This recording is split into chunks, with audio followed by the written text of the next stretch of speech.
এটা আমার ৭ number boyfriend. ৭ বার প্রেমে পড়েছি। আমি পাকিস্তানি। আবার আমাকে রাজাকার বানাবেন না।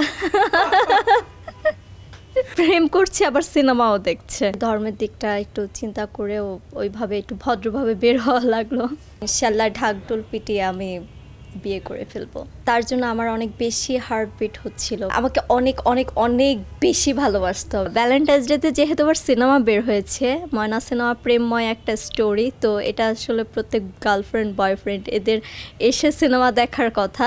তো আজকে আমি হল ভিজিটিংয়ে যখন গিয়েছিলাম, তখন আমি অনেক গার্লফ্রেন্ড বয়ফ্রেন্ডকে দেখেছি হলে সিনেমা এসে দেখতে। তো আমার ভালোই লেগেছিল, এক একজন মানে প্রেম করছে আবার সিনেমাও দেখছে। বিশেষ দিনটা আমাদের যে ইসলামিক একটা আজকে রহমতের একটা মাস, যেহেতু আমি আসলে আমার কাছে কেমন যেন ফিল হচ্ছিল যে আজকে আমি সিনেমা হলে যাব না, আমার কেমন জানি মন টানছিল না। বাট সবাই একটা গ্রুপ মিলে জ্যাজ মাল্টিমিডিয়া থেকে হিরো হিরোইনরা গিয়েছে যে ফার্স্ট শোতে দেখবে, চলে আসলাম। তো হিজাবটা আসলে আমি অনেক আগে থেকেই পড়ি। তো আজকে স্পেশাল ডে, যেহেতু শবে বরাতের দিন, তো আমার এই দিনটা আসলে ধর্মের দিকটা একটু চিন্তা করেও ওইভাবে একটু ভদ্রভাবে বের হওয়া লাগলো। যদি আপনার চোখে মনে হয় যে আজ আমাকে বাঙালি লাগছে না, পাকিস্তানি পাকিস্তানি লাগছে, তাহলে মনে করেন যে আমি পাকিস্তানি। আবার আমাকে রাজাকার বানাবেন না। পাকিস্তানি শব্দটা বাদ দিই, ইরানি ইরানি লাগছে, রাইট? আমি আল্লাহ তাআলার কাছে যে জিনিসটা চাইবো, এটা একান্তই আমার থাকুক। এটা আসলে আমি অন স্ক্রিনে কারোর সাথে শেয়ার করতে চাচ্ছি না। আমার মুক্তি সিনেমাটা ময়না তো রিলিজ হলো আজকে। তো খুব মানে বিয়ের জন্য এক ধাপ এগিয়ে গেলাম। মুক্তি সিনেমা রিলিজ হলেই আমি ইনশাআল্লাহ ঢাকঢোল পিটিয়ে আমি বিয়ে করে ফেলবো। প্রেমে এটা আমার ৭ নাম্বার বয়ফ্রেন্ড।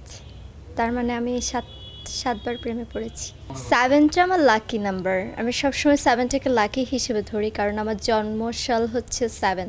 চোখের দেখায় ভালো লাগা, তারপর সে যখন চলে যায়, মানে আমার কাছ থেকে দূরে চলে যায়, তখন তার জন্য আমার অনেক বেশি হার্টবিট হচ্ছিল। মানে পুরোটা রাত আমার যে কখন দিন হবে, কখন আমি তাকে দেখব, এমন একটা ফিল হচ্ছিল। বাট আমি তাকে কিন্তু একদমই বুঝতে দেইনি।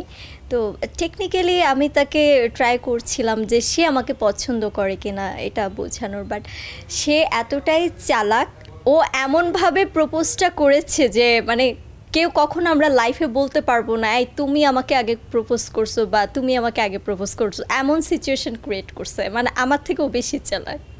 ভালোবাসাটাকে আমি খুব বেশি ইম্পর্টেন্স দেই। আমি তার জীবনের একজন সেরা একটা মানুষ থাকবে, যার প্রতিনিয়ত প্রতিটা মুহূর্তে আমাকে নিয়ে ভাববে এবং আমাকে অনেক অনেক অনেক বেশি ভালোবাসতে হবে, আর কিচ্ছু চাই না লাইফে।